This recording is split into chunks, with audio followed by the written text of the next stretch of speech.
Hello guys, আবার একটা নতুন ভিডিও নিয়ে চলে এসেছি। আজকে তোমাদের সাথে শেয়ার করতে চলেছি মৌসুমী ভ্রমণের পুরোপুরি বৃত্তান্ত। কীভাবে যাব, কোথায় থাকবো, দুপুরের খাবার, রাতের খাবার, A to Z। আশা করছি তোমাদের ভিডিওটা হেল্পফুল হবে। তোমরা যারা ট্রেনে করে যেতে চাও তারা শিয়ালদা থেকে ট্রেনে করে নামখানা লোকালে যাবে। আর যারা বাসে করে যেতে চাও ধর্মতলা থেকে নামখানার বাস যায়, বা বকখালির বাসে উঠে 10 মাইলের ঘাটে নামতে পারো।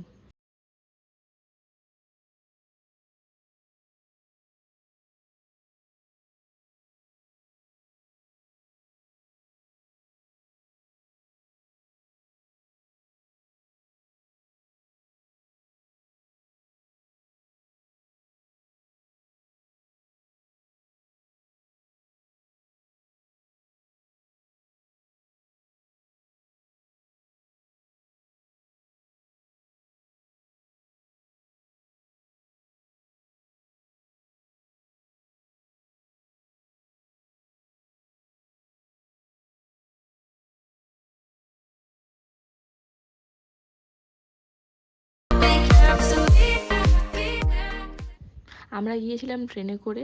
নামখানা স্টেশনে নেমে ওখান থেকে অনেক গাড়ি পেয়ে যাবে, টোটো, অটো, রিক্সা, যেটাতে 40 বা 50 টাকা করে পার হেড ভাড়া লাগবে। ওটা তোমাদের একদম ঘাট পর্যন্ত পৌঁছে দেবে।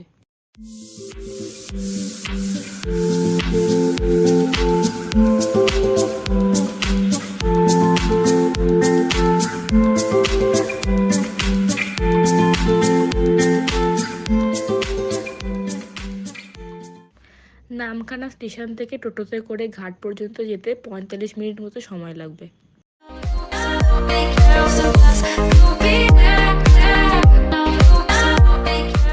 আমরা এখন ঘাটে চলে এসেছি। এখানে হচ্ছে 5 মাইল, 7 মাইল আর 10 মাইলের ঘাট আছে। আমরা এসেছি 7 মাইলের ঘাটে। আর এখানে ভাড়া লাগে 40 টাকা, বলেই দিলাম। এটার নাম হচ্ছে পাতিবুনিয়া ঘাট। যত তোমরা আর কি বেশি এগিয়ে আসবে এদিকে, তত নদীটা পেরিয়ে ওদিকে কম যেতে হবে। তো চলো এবারে নৌকায় উঠি। আর নৌকার ভাড়া হচ্ছে 5 টাকা করে। নৌকাতে তোমাদের বেশিক্ষণ সময় লাগবে না, মোটামুটি 5 থেকে 7 মিনিট সময় লাগবে।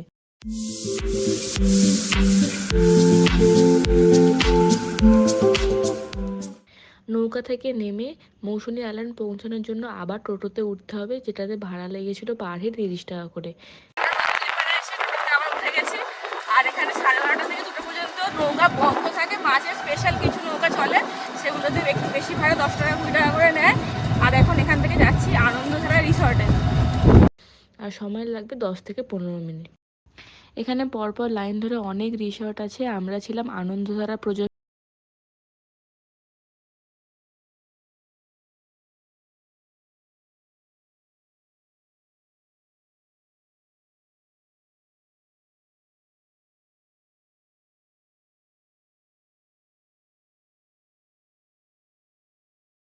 দেখে নেওয়া যাক রুম কেমন কি আছে।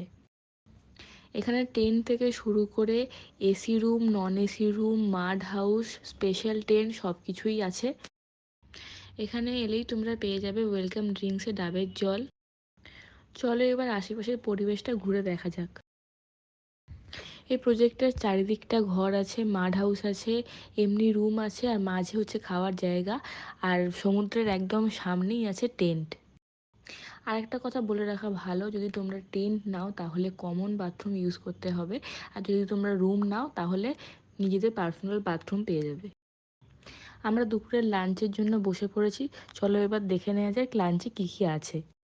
বসে পড়েছি। এখানে মেনুতে কি বলে দেয়? চিংড়ি মাছের মালাইকারি, হ্যাঁ তার মধ্যে কি ফ্রাই। হ্যাঁ, আচ্ছা, এটা মনে হয় বাঁধাকপি তরকারি, মিক্স সবজি। মিক্স সবজি।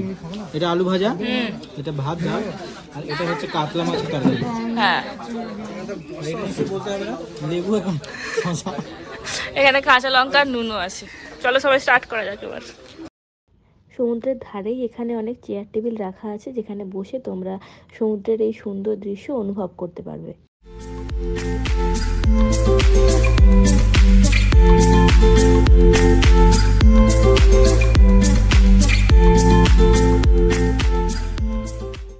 চলো এবার চারিদিকটা ঘুরে দেখা যাক।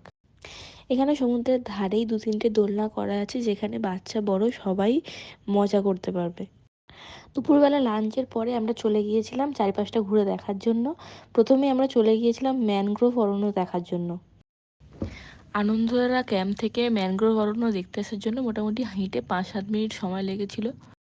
বিকেলবেলায় ম্যানগ্রোভ অরণ্যের এখানে এলে জলটা যেহেতু অনেকটা দূরে চলে যায়, তোমরা নিচটায় নেমে অনেক মজা করতে পারবে। অনেক ফটো ভিডিও আমরাও তুলেছিলাম।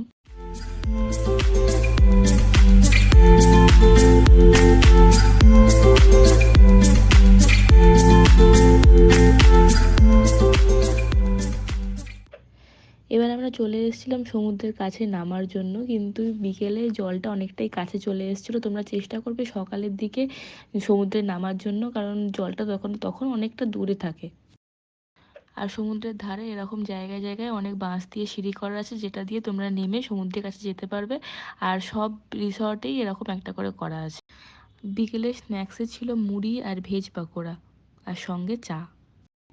আর এখানে যদি কেউ আলাদা করে বারবিকিউ চিকেন করতে চায় তাহলে সেটা করতে পারে। সেটার জন্য 1 কেজি চিকেনে 450 টাকা করে লেগেছে। সন্ধেবেলা বারবিকিউ চিকেনের জন্য এখানে আগুন জ্বলে গেছে, আর চারিদিকটা আলোও জ্বলে গেছে, পুরো চারিদিকটা আলোয় ঝলমল করছে।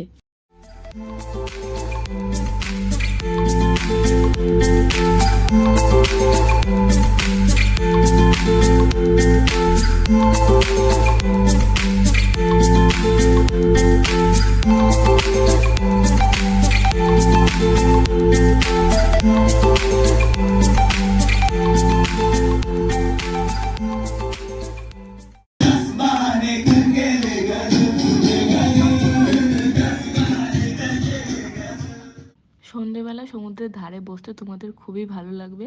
আর আমরা তো বারবিকিউ চিকেন নিয়েছিলাম, বন্ধুরা মিলে গিয়ে খুব এনজয় করেছিলাম সন্ধেটা।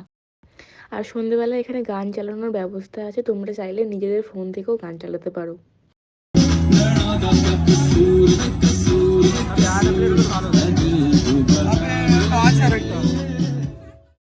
এখানে ডিনারের টাইমিং 9:30 থেকে 11টা।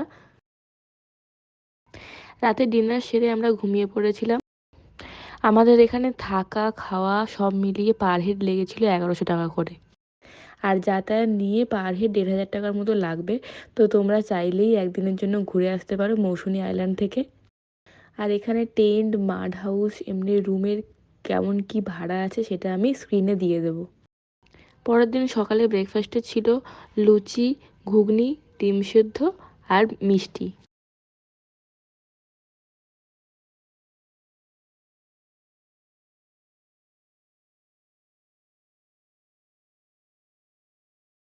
সকালের ব্রেকফাস্ট করে আমরা বাড়ি ফেরার জন্য রওনা দিয়েছিলাম।